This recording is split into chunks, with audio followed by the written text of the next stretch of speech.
हमारे थे, हमारे हैं और हमारे ही रहेंगे। अच्छा अच्छा, ठीक है।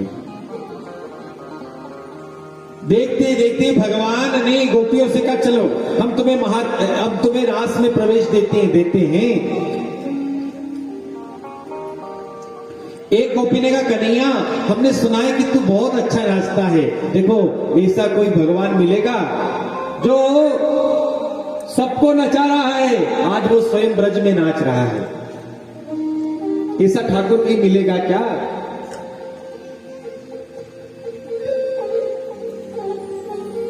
एक गोपी ने कहा, कन्हैया नाच के दिखा। भगवान नाचने लगे। एक ने कहा, कन्हैया गा के दिखा। भगवान गाने लगे। भगवान ने देखा कि गोपियों को अभिमान हो रहा है कि मैं सिर्फ और सिर्फ इनका ही हूं, लेकिन मैं तो सबका हूं ना, मैं तो सबका। एक डाकू पर भी उतनी कृपा है जितनी कृपा एक भगत पर है। भगवान की कृपा में कोई अंतर। एक डाकू पर भी उतनी कृपा है जितनी कृपा एक भक्त पर। भगवान एक सखी को साथ में लिया, और सुखदेव जी नाम स्पष्ट नहीं ले रहे हैं, लेकिन श्री राधा जी को साथ में लेकर भगवान सब गोपियों को छोड़कर अंतर ध्यान हो गए। अंतरहिते भगवती सा सेवा। भगवान अंतर ध्यान हो गए। भगवान गायब हो गए। सब गोपियां ढूंढती ढूंढती ढूंढती ढूंढती ढूंढती ढूंढ रही है भगवान को। हाँ, ढूंढती ढूंढती सब गोपियां यमुना जी के किनारे आई। एक गोपी ने कहा है, सखियों उस परमात्मा ने इस कदम के नीचे ही उस कन्हैया ने बांसुरी का निनाद किया था, क्यों ना हम भी इसी बांसुरी, हम भी यहीं जाकर उसको ढूंढे।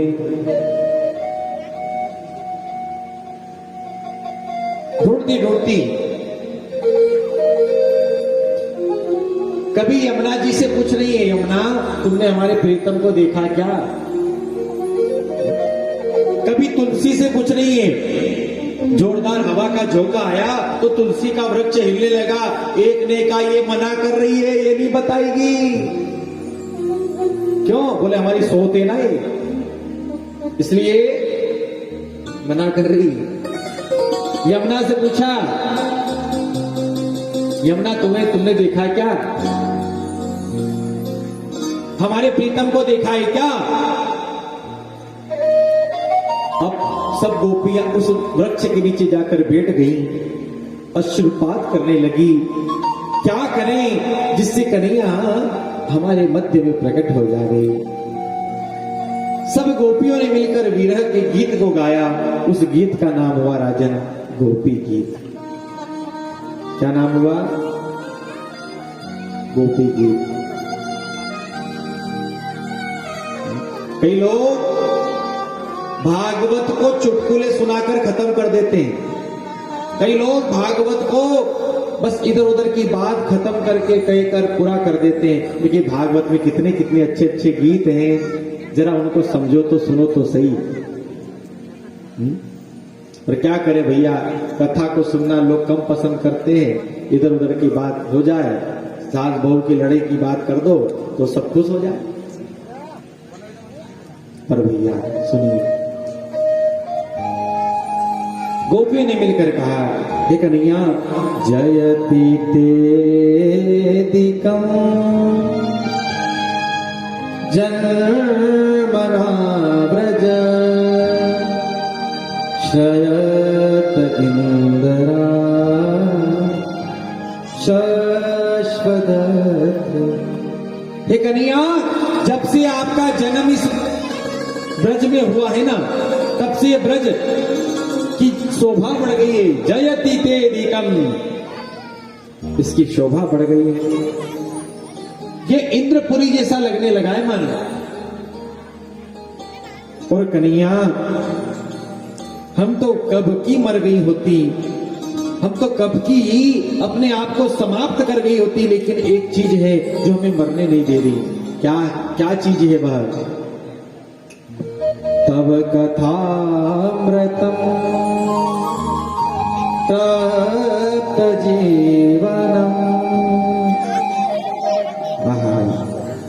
कव कवि विनंदितम कल्मषा। कन्हैया, तेरी कथा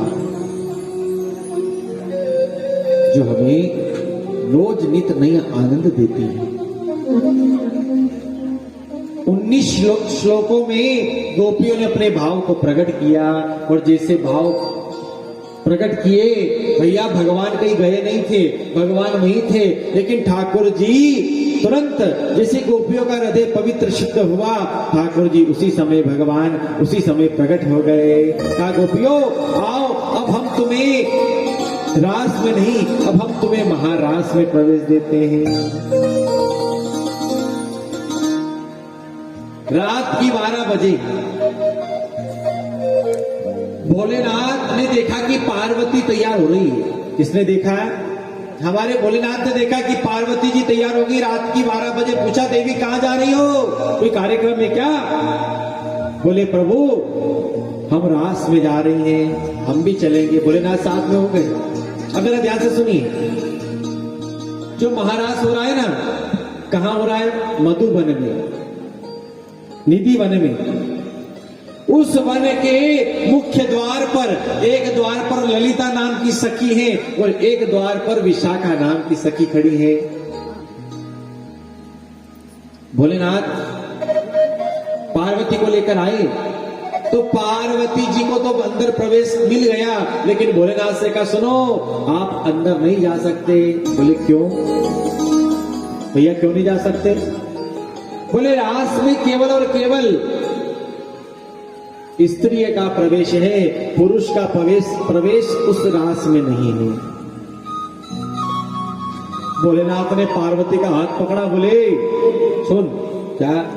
बोले, या तो तू मुझे भी ले चल या तू भी चल कैलाश वापस चल, या तो मुझे भी ले चल या फिर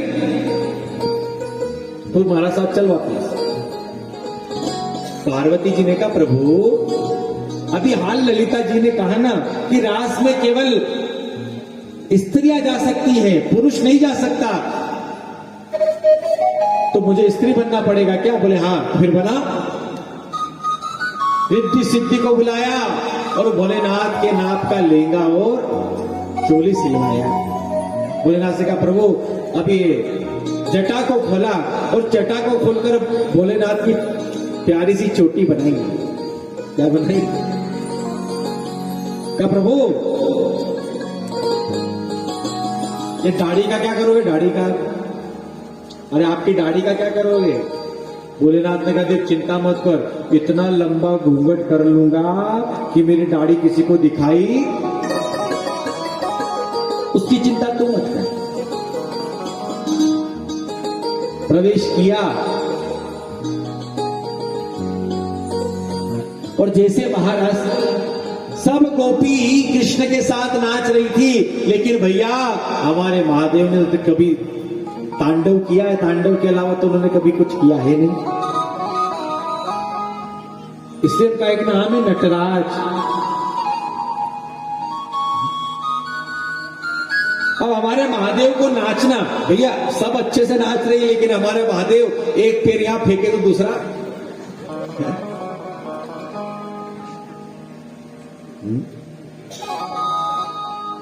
देखते देखते हमारे कृष्ण ने विचार किया कि सब गोपी अच्छे से नाच रही है, पर ये एक जो गोपी है ना, ये थोड़ी अलग टाइप की है, ये शायद अलग अलग क्यों नाच रही है।